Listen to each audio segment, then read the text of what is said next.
Hi, everyone. Welcome back to the Erasing Shame podcast. My name is Victoria Chang, and I am your co host for season 7 of Encouraging Christian Asian Mental Health. Today, my guest is Han, and I met Han almost a year ago in the winter slash fall. Fall was when I first met you, but winter was when I decided personally that I was like, I think Han should be on this podcast. And he said yes. And so here we are many months later, finally recording. Han, can you please introduce yourself to the guests of the show?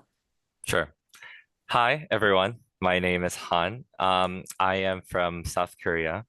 I'm currently a graduate student in university in United States.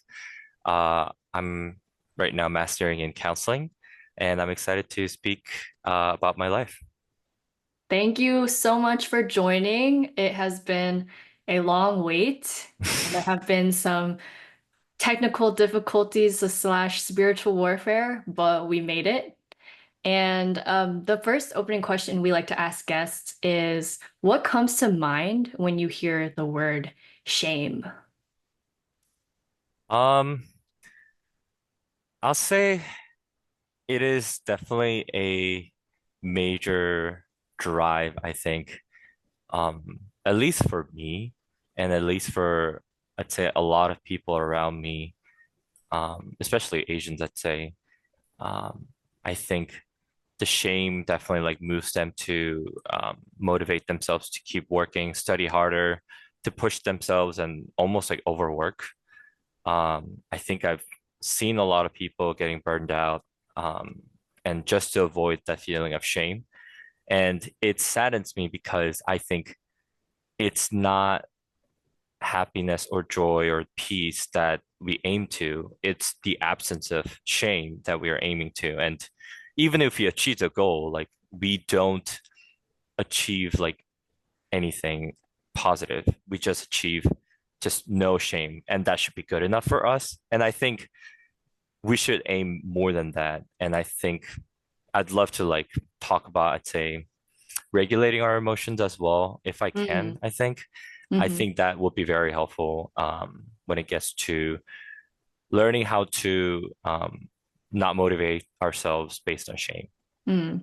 And shame is like a natural feeling. So it's not necessarily a bad uh, emotion, feeling, or idea, but Mhm. what comes out of it can be uh, positive for ourselves or negative. So yeah, I'd also like to talk about emotional regulation as well. Um, I also want to ask why and when did you decide to pursue counseling at university in the States? So when I go back to my life in South Korea, till I was like second grade, I was just a normal kid. And I was just, doing elementary school just as usual. I don't think I really felt like I was like any further from ordinary. But I think so my parents used to be my father used to be a construction director and my mother used to be a nurse. And my father decided to quit company and try to run a restaurant, try to run his own business. And they just got really busy, and they just kind of became absent in our lives. So while I was just raising and I was like looking for someone to listen to me and hear me, and I decided to do that for my classmates, and I think that just didn't turn out well. So I was very much an attention seeker, and I was like always just kind of overdoing and like over like energetic and just I just it was like a rugby ball, I just didn't know where I was gonna bounce, and I think that kind of led to like a little bit of dislike um to some people and a lot of hate for some people. So that kind of led me to getting bullied a little bit. I remember like people just taking money away from me, or sometimes they would just like physically beat me up. I honestly don't have a lot of like memories out of it because I just I think I've been just trying to like delete as much as I can just because how painful it was. Looking back at that time, I now realize like what were really happening and how my parents were really not there for me to process any of this. So I realized that I had to learn how to um, be with people and how to please them, which made me kind of a people pleaser and also be able to look into people's like reading their atmosphere, reading their feelings. And I think I just became more curious about that. And now I think I'm trying to convert um, this like unfortunate memory into something good so that people in who are like teenagers or younger, like hopefully they won't have to suffer out of it. I'm still in like master's, so like I'm trying to finish the degree, so I'm like still far away from really being able to help people, but I hope that one day I'll be able to help the teenagers and students who are going through like, figuring out their identities and um, so that they won't have to really like learn how to like read people in such a negative way. Hmm. Do you think there's a way to read people like positively? I think if you are to,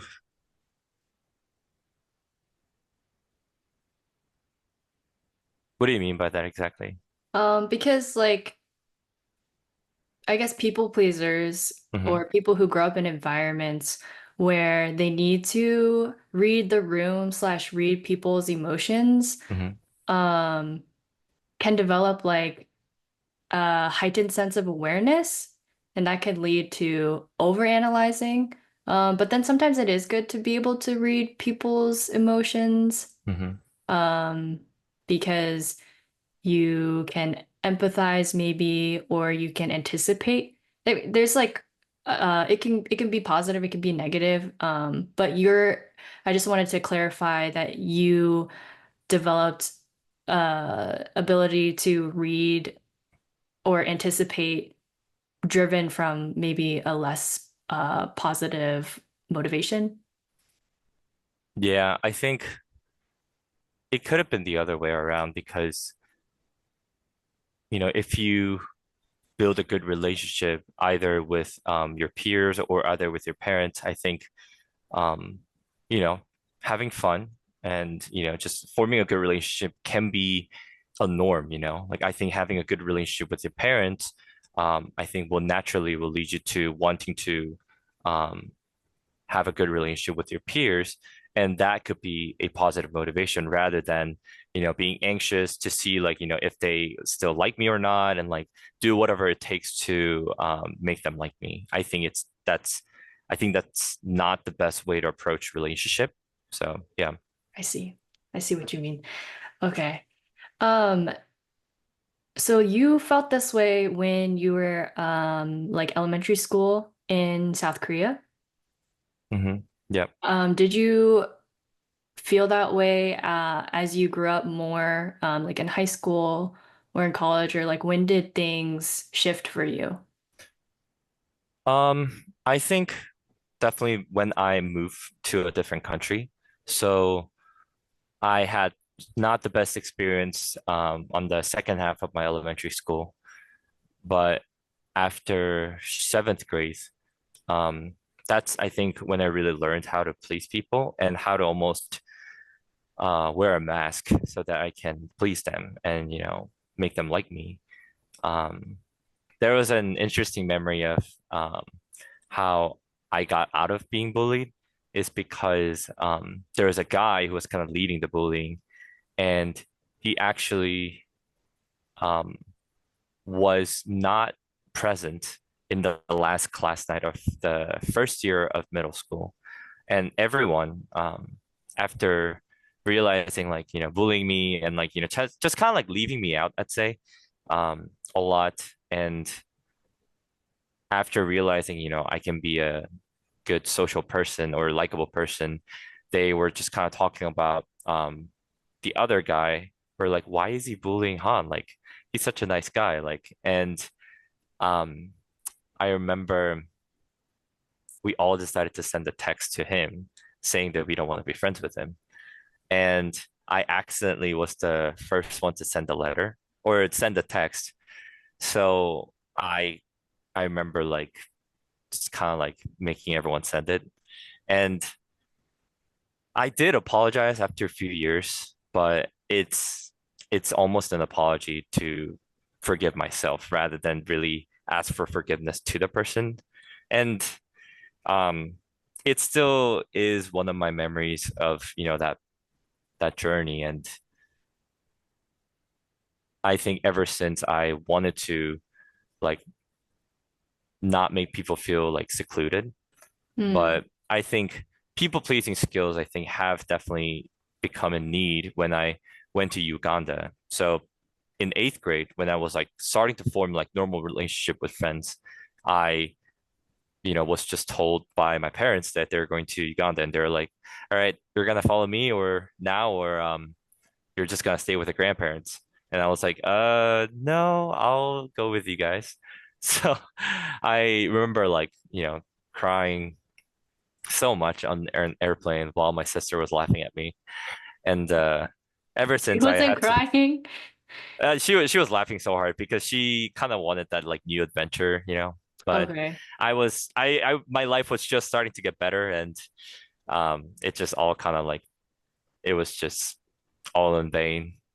So it felt like not the best, definitely, but after I moved to Uganda, I had to learn everything new, like new culture, new language, new friends. So I think my social like just sense just had to like come into use. And yeah, I think I kind of learned. I mean, my language was still not like my English was not that good, so I had to like learn my ways to get better at it. But I learned that like, what works best, such as like I think music and sports definitely came into use because they're nonverbal. They can, still be enjoyed without having to fully understand each other. Hmm. Um, Along with that, I think just other learning from like inappropriate languages to like thing like idioms and such. I think everything just all came into use, I think, regarding like learning how to be a good friend or peer in different cultures as well. And in Uganda, were you at like a local school or an international school? Um, I don't know if this is I remember it as being the poorest international Okay. school. I think among Okay. because we had like international like school of like Uganda that was like basically that's where all the ambassadors kids would go, but it was so Oh, expensive.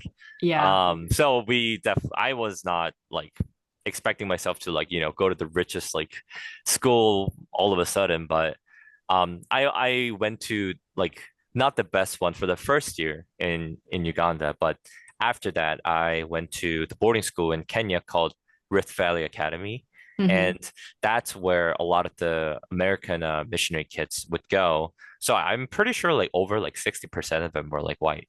Like they're like American, Oh, okay. or I'd say like they definitely have like American heritage, or but may have been raised here in Africa for a while. Why did you go to Kenya? Um, Is that just like where the school was? And so you happened to go there? no. So I have a cousin who's older, and I think he's like 9 years older than me. And he and his family were actually the first generation to go to Africa, and they actually did business. But um, Oh. yeah, they like I think the older uncle ran a business, and he was sent to the Rift Valley Academy, and because of that, I think we just were naturally thinking that, yeah, like we got to go to that school because I think it also had a pretty decent reputation as well, and it was very friendly to missionaries. Okay. Mhm. Did your life significantly change, um, not just like culturally you're being uprooted, you go to a different country, but like with your parents, your relationship with your parents, because they decided to become missionaries. Yeah, I mean, I think the fact rather than the fact that, well, I guess it's both because not only have my parents changed their occupation, but also we basically have moved away from where we used to live. So it was a huge move. I have never left Korea till I went to Uganda. So Mhm. the first time I went like foreign country was literally on the opposite side of the earth. So it was quite an experience. And yeah, my lifestyle and everything definitely have changed. I I think the goodness that I got to um cherish is that 1 year before we left to the boarding school. Because till I was in eighth grade, you know how like Korean education is very, very rigorous and they expect everyone to go to the secondary school after the elementary or middle school. You've heard of Hagwon, right?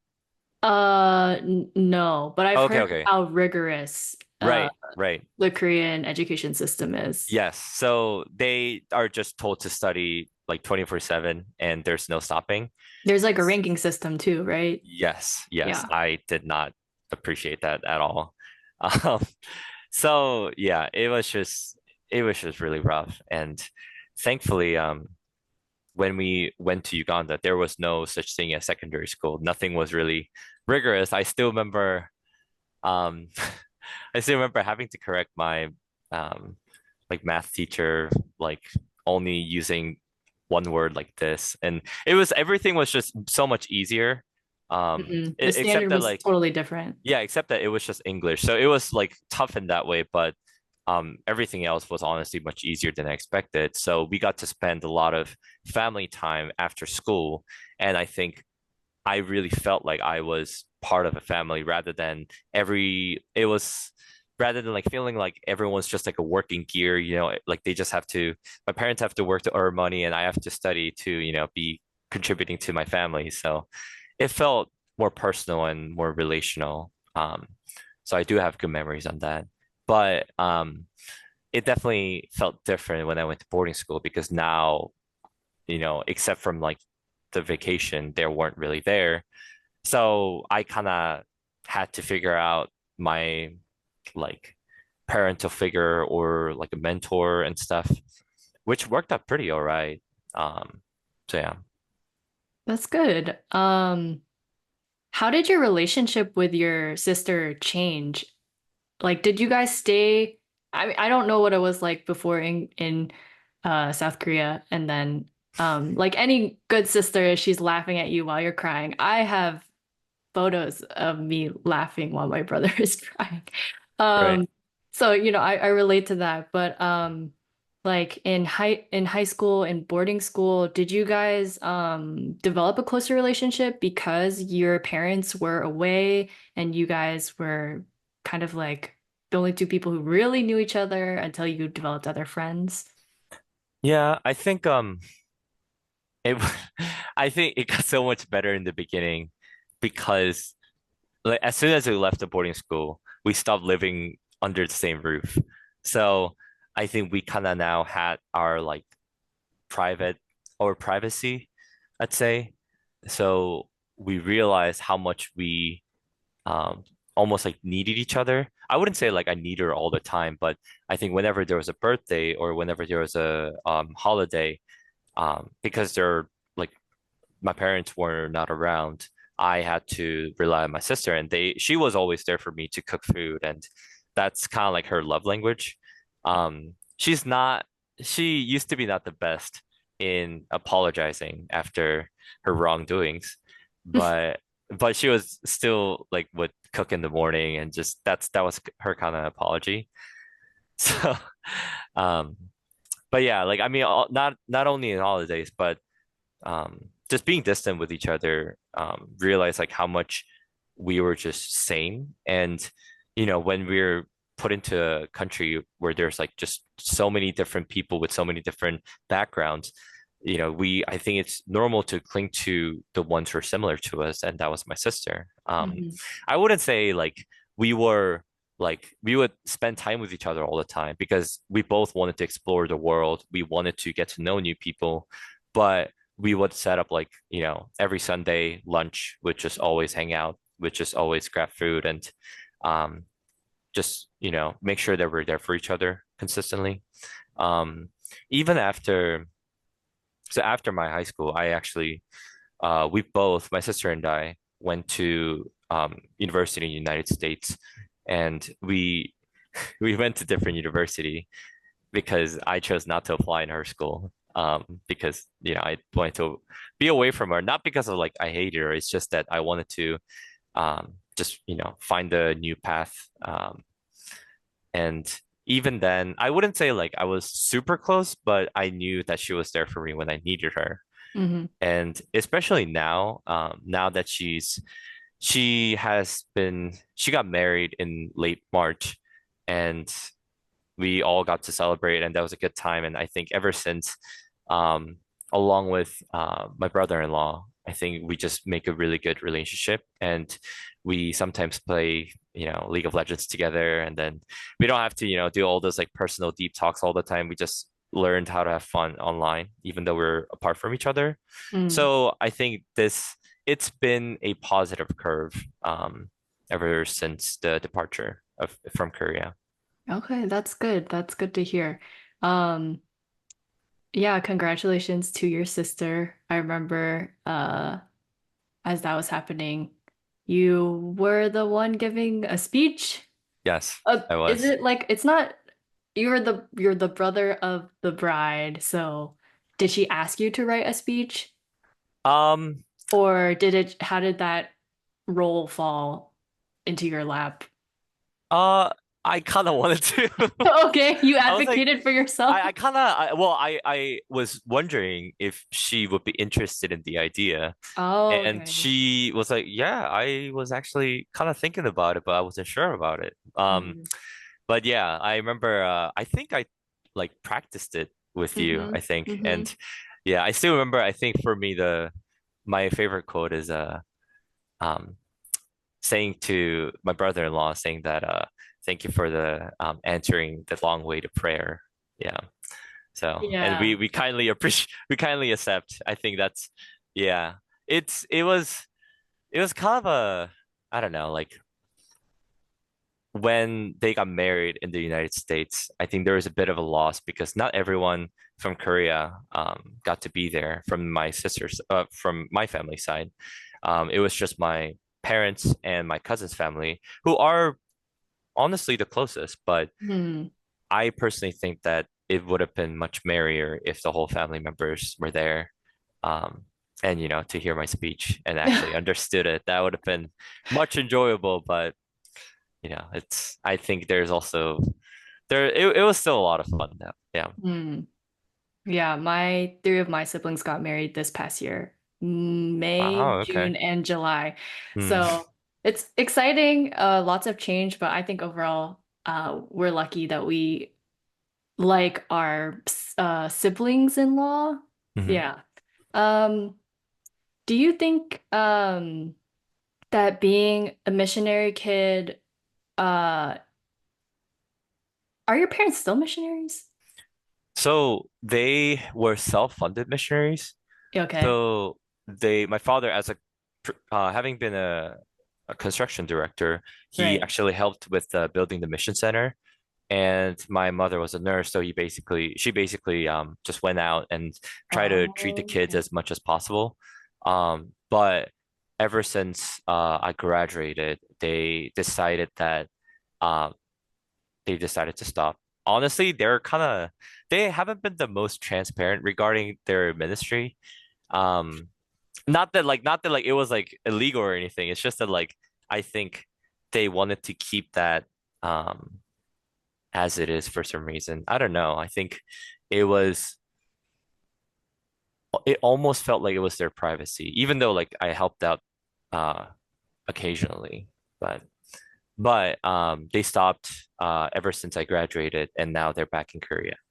Okay. Graduated high school, right? Yeah, yeah. It's College. no, high school. Oh, So high school. it was very short, which is Oh, okay, interesting okay. because I call myself a missionary kid, but Mm, like, and I basically have, I personally would like to, but I mean, I would like to tell myself more about TCK because I know yeah. the missionary kids are, I don't know. I've seen plenty of people who have been to so many different countries and have their parents as missionaries for their entire life. Hmm. Um, but during my high school, I got to experience and got to listen so many missionary kids, and got to learn like what they go through, and it's yeah, it's just it's a lot. There's a lot of memories that are just like stuck in my head, and Hmm. I don't want to forget about it. Yeah, I would say on top of you being a missionary kid, I definitely think you're a third culture kid. So for people who don't know who are listening, TCK means third culture kid. It's another one of those acronyms that we have in the, I don't know, not just the Christian community, because I know other people identify as third culture kids. Could you basically give us a simple definition of what third culture kid is, and then how you are a third culture kid, and how that shaped who you are now? Um,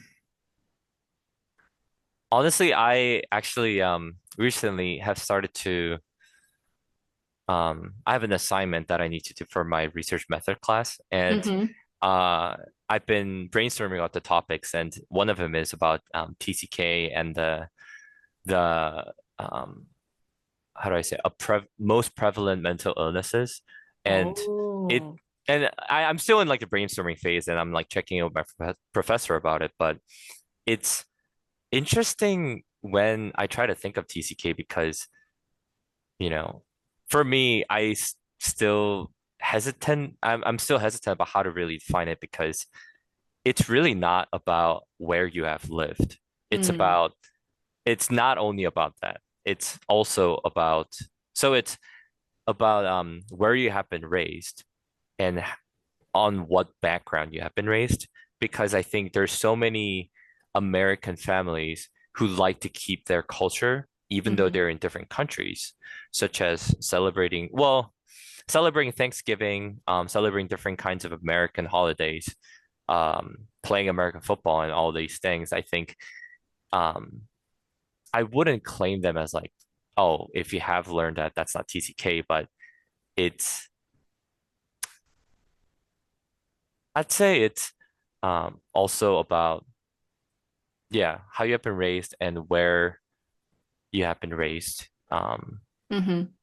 To be honest, I gotta say, I still struggle to really I define mean, it, that's but something you might work out in your yeah, paper. And yeah, yeah. For me, I'd say, because I have been raised in Uganda and Kenya and have moved to United States. and I you're just have, Korean. yeah, and Yeah. so even though there's a lot of Koreanness in me, I definitely feel different Hmm. when I try to connect with Koreans. There's just a feeling that I'm just not like them. Mm. And I think as it's, yeah, I think it really depends on like what your heart says. If you feel a little bit off or different from the people who have been raised in one um, country or background, I think it's I think it's safe to say that you can call yourself a TCK. Yeah. Yeah, I think it's a flexible, in a way, a sort of flexible definition for different TCKs, because you can have multiple cultures from, yeah, where you were raised, not just where you live. Um, where do you feel most at home, or who do you feel most at home with, given that you have all of these different experiences from living in different places slash being with different people? I think it's a constant. I was actually thinking about this for the past few weeks, and it's hard to say because um I think I'm always on the lookout for it. Like I used to say that my physical home is Korea. Hmm. Um, and my spiritual home is Kenya because that's when I think I believe my belief has changed significantly. Um, and my current home is United States. Um, but there's always a longing, I think, always longing for a community who's just, geographically and how do I say it, mentally just around and close. And recently I got to find that, and it really feels like home to me. But there's also a fear of, how it's been less than a year since I felt like, it's been at home. And there's a fear as a TCK as, having to move on, just, one home to another and just, being that like forever traveler. There's Hmm. beauty in it, I think, but there's also a consequence that comes with it. Hmm. Yeah, you might find yourself wondering, like, will this last? Like, I found this now, but is it permanent? Will it change? Right, right. That's Like you, something else you can discuss in your paper if you choose yes, the topic. very true, very true. You see yourself, adapting so quickly to new environment, yet when you see yourself in the long term, you just almost your body feels like you're just ready to go. And you look at the luggage, you look at the airplane, like you just, it almost feels like, if you are told that you have to go today or Mm. tonight, you feel like you can just leave without like hesitance. That's conditioning. So yeah, emotional Yeah. conditioning almost. Yeah. Yeah. So it could be it's like gives you flexibility, I guess, and in some ways forced flexibility, but at the same time, it can be something hard to unlearn to like enjoy where you are right Oh now, yeah. enjoy the Yeah. home that you found, the Yeah. community that you found. There's a lot of fear, I think. I think the more I feel connected, there's also a fear of like what would happen if they leave me. And it's just I think that feeling of like just mourning and feeling almost like betrayed, even though, for them it may not feel that way because they probably have like their secure home that they won't have to worry about. But I guess for me, it's just a constant seeking of finding home, staying there, and just like preparing yourself for the next one. It's fun. Yeah. It's definitely fun. There's a lot of episodes to tell, but yeah, Hmm. there's always a constant longing of it. Gotcha. Yeah. Hopefully you'll be at a stage in your life where there's a little bit more stability, like you know where you'll be maybe for a little bit longer than just a year or two, Yeah, yeah. and you That can is make your home. that is definitely my goal. I mean, so the home that I've been referring to is the church Hmm. community they have that I have met this year recently. Or yeah, in like February, I'd say. And I feel like I really don't have to be someone more than I am now. Hmm. There's a lot of vulnerability that I'm willing to reveal, and they are willing to accept that as it is. And I really appreciate that. And um, and like I've been trying to host them a lot, and I've like my food, my love language is also food, so I like to, cook for them and cook for any international students in my university um, to make them feel home. I try, Mm. um, but I'm also like trying to finish my grad school, so life gets busy. But yeah, Yeah. yeah, Yeah, well, that's really good because I remember when we first met, I was church hopping, and you were saying that you had found a church, but you weren't sure. And then over the course of these months, these past months, it seems like your investment has paid off or is, like there's a point hmm where when you're new to a community, you have to choose whether or not you're going to like allow people to get to know you hmm or be intentional about getting to know other people. So I'm happy to hear that you have that sense of home within your church. And you're also building a sense of home sort of at the right, university. right, yeah. I think I have I personally feel like I have um, been with university students very often. Now I think I'm more invested in church because as much as university means a lot to me, I think if we are to find a community, not only in the future, but even now, I think it has to be church because university is not a family of, Christians, um, who are there. It's not a, how do I say, it's not a personal community. Hmm. It has like other purposes, more educational. And I think a lot of relationships can spur out of it, which is great. But I think church is a more permanent and more relationship directed institution that'll help us to learn how to, yeah, learn what it's like to have a home. Yeah. Yeah. I can testify to that because I'm still friends with people from like churches back uh where I used to live, but not so much all the people that I went to college with. Right. Um, I want to ask you this question. It could be the last question, but it could also, you could talk about anything else that you want to after it. Mhm. But I was curious, what is the mental health stigma like among Koreans? And then on top of that, um, sorry, I'm giving you two questions to think about at once, but That's on fine. top of that, what is the stigma of mental health like about Korean Christians?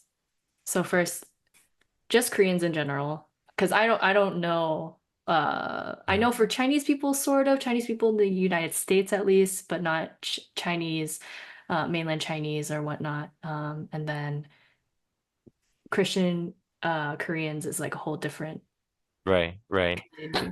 Um, I'd say it's Not to say you pretty. know all of them, but Oh just if yeah, no, you could I'm. generalize.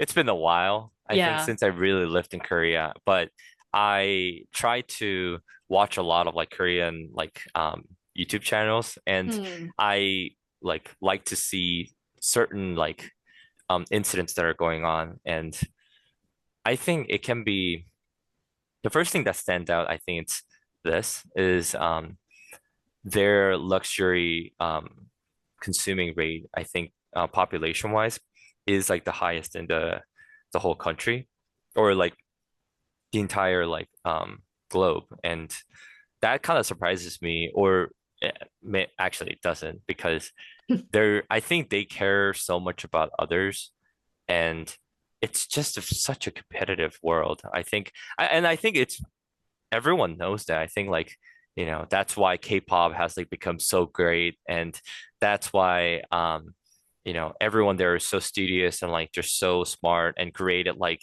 esports and all that. I think, but those are like top like 0.1%. And I think it's so easy to ignore the other 99% who just get sacrificed in this like unending competition. Um, Recently there's been a decrease of the birth rate. I believe it almost hit like 0.67, which is like every generation the population is decreased by like one third. So it's just like the numbers are crazy, and That is um very low. yeah, it's insane. It's like the in order to maintain the population you need to have it. I'm pretty sure it's like at least 1.2 or something, but like we're like way below. Below It's below point one or it's like yeah. everyone's like saying like it's hopeless to live in Korea because everyone is just so like focused on comparing to one another, Hmm. and like they look at like social media as their main instrument, and then if you look at that, like there it's not even like an average. Like what you see is not average. They always like almost show window like whatever they want to show. It's like their ideal self, and Hmm. everyone thinks that like high 20% of the entire population is the norm, and Mm. they stop like to think that you know earning like how do I say certain amount of salary is like below average, even though it's exactly the average. Like the statistics say otherwise, but they're just so consumed with what's the norm in social media that they need to keep up with that. And there's just a lot of um, defeating and just feeling of shame of like not meeting the expectations. And sometimes like they even like overconsume at a point where they really can't maintain that lifestyle. Hmm. And it's just saddening to watch all of this. And and then there's some people who are trying to like bring other people down to their level by like saying like, oh, like you can't be as good as like someone who's much better than you. Like if you're a millionaire, then like you're not really good as like billionaire. And like it's just like a hideous like comparison. It doesn't make sense, but Hmm. they choose to do that because they can achieve it. And for them to make themselves feel good about themselves or feel normal, they have to bring others down. So on one side, here's like top 1% it's like shining, and then 99% are just suffering from like unending like criticism to one another and just this like push of shame. And it's just it's a tough society, and everyone's just so smart. Like speaking of the ranking system, I was like top like 33rd percentage, and I felt horrible because like I was not in like top 10% like my sister. So it's just Wow. like it's insane. It's just, and now I'm here and I'm like it's just I'm so I there is hardship in living here, but to the compared to them, it's just yeah. Mm, yeah. Um yeah, I'd say that's the first half. And Korean Christians is like another story because along with the decrease of just like I don't say decrease. I think because everyone's so competitive and they're just like spending their whole time um trying to study instead of trying to find the meaning of life, or trying to find like how do I say a constant, I guess. Um there's just been a decrease in Christianity as well. And along with the Christianity, I guess because like I'm a young adult, I just always focus on like the problems with the young adults, and the problem lies on like not only the decrease of numbers but also the burnouts, because there's a um, almost like a disconnection between the first generation where they had to suffer believing in their believing in Christianity and trying to do whatever it takes. There's a second generation who had a better like environment to worship God, but now because of the education, they just feel like they have to spend the time like not at the church but at school. So even on Sunday, they would like try to study. And all the young Christians would see that and be like, oh wow, now I feel behind. Hmm. So there's just that of like, pressure of like, trying to be useful in a society versus, trying to, you know, stay in church and trying to do things. And along with the decrease of people, now the more roles rely on them. I recently talked to one of my friends who are like one of the like small group leaders, and now she's told to do like not only the worship leader but also the small group leader, and also do like other volunteers, and it's just like on and on. And it's just there's with the decrease of leaders and decrease of like everything, everyone just get like burned out and they just stop everything. So like that, those jobs now are distributed to even lesser people. So I think it's just like hard to just connect with God and just worship Him, um, because they're so busy trying to make the church run, which is not essential, but there's just a disconnection with like first generation being like, wow, like I've tried so hard to, come this far, and you guys can't even do as same as that. Versus like second generation are just, just being pushed from like the secular world and like the Christian world. So Yeah. yeah. There's I a talked for gap. quite a long. Thanks for listening on that.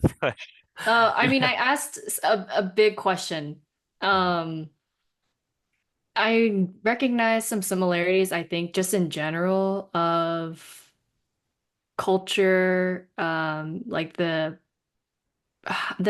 need or the pressure to perform and succeed, whether it's educationally, financially, status, whatever. There is that pressure, especially in first world countries, um, where um, we look at each other and we compare, and if we're not happy, we'll bring each other down. And I don't think that's just unique to like Koreans or Americans. Mhm. But I will, from what I'm hearing, it's like a different world in the levels of comparison. It's like, um, a different kind of pressure. Um, and for Korean Christians, how do you think we can address burnout? Um,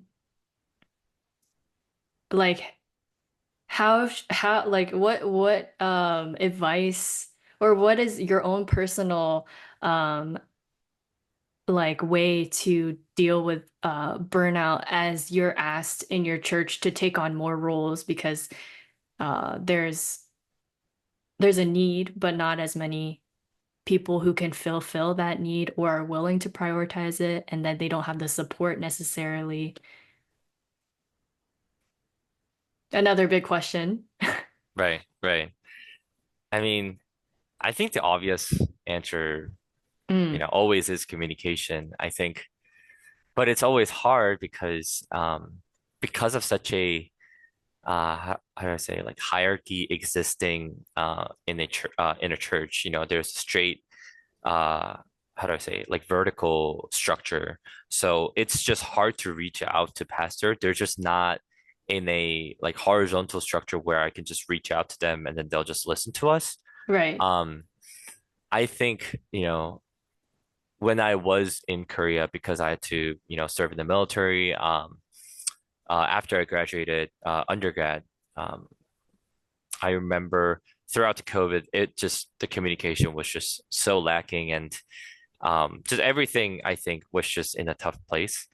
And I remember like assistant pastor like leaving a month before summer retreat, and like everything was just very chaotic. And I think it's just like at that point, um, I guess like first is always like like going back to Christ and like realizing how certain things that we do that does not work out well is just it's just a lost cause, honestly. Like sometimes you really can't do much about it. And second would be, yeah, communication with the pastor. Um, I think it's always helpful to have the assistant pastor who is there for you. And I think, addressing to them first, um, is a necessary step, for the main pastors to recognize the gravity of it. It's a it's a pretty hard path because Yeah. the system just doesn't change. And I think there's also almost a slight discrimination of like young adults worship and like services. If older people were to prioritize, they would prioritize adult service. So if they were Mm. to share a um, same like a location, like it's definitely a generational trouble. Um, but if we stop trying, I guess, then it's Nothing will ever nothing. Yeah, happen. nothing's gonna change. Um, so yeah, I don't know. I've just seen so many different cases. Like Mm. I've seen assistant pastor leaving because the system didn't change. I remember um assistant pastor like creating like a complete new church because the system didn't work. Um, I remember a pastor like leaving, main pastor leaving because the system didn't work. Like it's just so many things, like so many people just leaving, and like it's just yeah, it's just that hard to break the system. So I think like understanding how difficult it is, I don't know. I hope that it relieves people from like you know, getting frustrated from like changing the system. You know, in counseling, I guess like people have like not sometimes like very maladaptive systems, and they have that because even though there's 99 bad things that are going to be there if things don't work out, if one thing works out well and if it gives you the best feeling, they will maintain that system because of that one good feeling that they're going to have despite that 99 flaws it has. And I think the same goes for the church system as well. I think because it has worked till now, it's just gonna work. It's just gonna keep going on, and it's gonna be resistant to change. Mm. Yeah, I recognize some of the things that you're saying just from hearing like about other church situations um, where it's hard to create change, especially when you're working with people. People are flawed, whether they're Christian or not. Yeah. We are getting to almost an hour, so That's crazy. I do want to wrap up this episode. But is there anything that you would like to say for your final comments or final topic to close?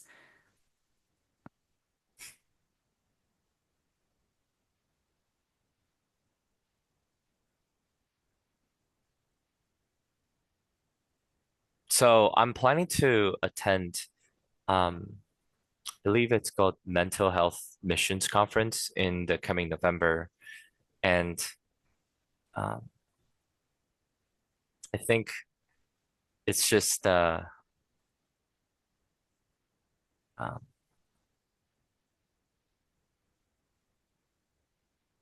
sorry, I'm just trying to like formulate my thoughts, Oh, you're trying good. to like figure out if I want to talk about this or not. I mean, you could just promote the conference if you don't want to talk about it. And you can always talk about it Right. after if you want. We could have you on the podcast to talk about what you learned there. Um, Yeah, maybe I can push it to the next one. I don't know. I don't know if if I'm gonna have the next one, but if the yeah, opportunity rises, it's yeah, up to everyone's schedules and things like that. But yeah, so you're going to a mental health missions conference, conference. It's in mental health yeah, missions conference. yes, yes. Oh. It's discussing different, yeah, obviously different kinds of mental health struggles in missionaries, and it. I've been there was like a book from a first one. I think I'm not sure if it was the first one, but there's one my mentor attended last year, and she gave me a book about it, and I've been just reading about it, and it's just really interesting because it shows just how bad family was when when the missionaries first went to a foreign country and trying to do missions for Christ while trying to also maintain family. And Mm. I heard like so many, not only have I heard so many things that went wrong in my like high school times, but Hmm. even more previous times, it's just been a struggle to, you know, try to stay connected with the family because they just were just always absent. Yeah. Um, so I think it's just like interesting to not only observe um, just the mental illnesses that happen because of this, but also I'm excited to just honestly network with um, people because I know one of the people from Rift Valley Academy is gonna be there. So um, yeah, I mean, there's also honestly a component of like me trying to figure out ways to stay in the United States because Mm. it's just so ironic that um, while like all the STEM majors are allowed to stay for like, with the OPT and like job visas, it's just so much more available. Yet I think mental health is, while like Not so seen as many, necessary. yeah, like while so many people are struggling with it, yet like there's no system there. Like I personally feel like, well, not feel like I was, from a previous conference that I went, they basically told me that I was a unicorn because I not only have multicultural experiences, but also have different ethnicity, obviously.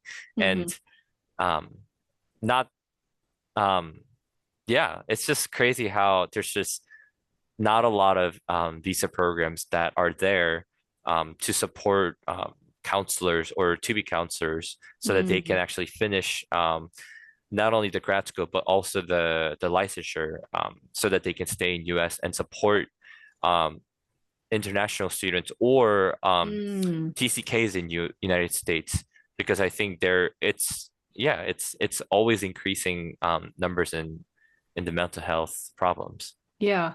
I'm actually glad that you brought that up because that's something new I haven't thought about. And especially as like an Asian American, when I'm looking for a counselor, most recently, I prefer to choose someone who has multiple backgrounds or at least knows what it's like to be of a minority culture sometimes, or just have like cultural um like understanding, which you don't, a lot of the counselors that are available in America are European descent or just very American, but like to have counselors who, might be able to relate to you more, there is such a need for that. And so there is a problem where there's not really a bridge between um, Yeah. Yeah. having more It's international visa programs. right.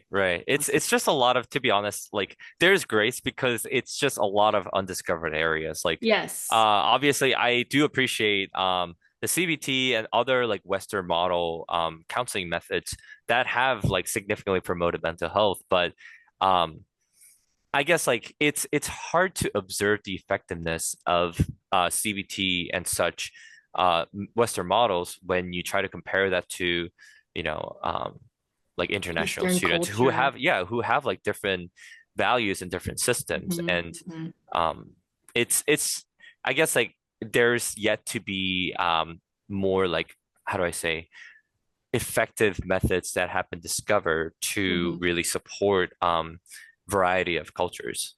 Hmm. Yeah. Thank you so much for giving your time to try and record this multiple times. I am so glad We finally that did this it. episode has gone smoothly. Um, uh, we'll put any contact information like your LinkedIn or any social media that you'd like to share in the show notes so that people can reach out to you or um, potentially offer you an internship Yes, or, please. network with Han. He's a very empathetic listener and he's a very practical person. Um, I've witnessed this personally just from, planning with him and communicating with him. Um, so I look forward to whatever you're gonna do next, and just seeing how you build um, your career, but not just your career, but like your mission and your home, wherever that may be. Thank you everyone for tuning in, and we will see you next time. Bye. Thank you for listening to the Erasing Shame podcast. Get this episode's show notes at our website, erasingshame.com. Subscribe to the Erasing Shame podcast on Apple Podcasts, Spotify, YouTube, or any podcast app. And please add a rating and review so that we can reach more people with our message of hope and healing.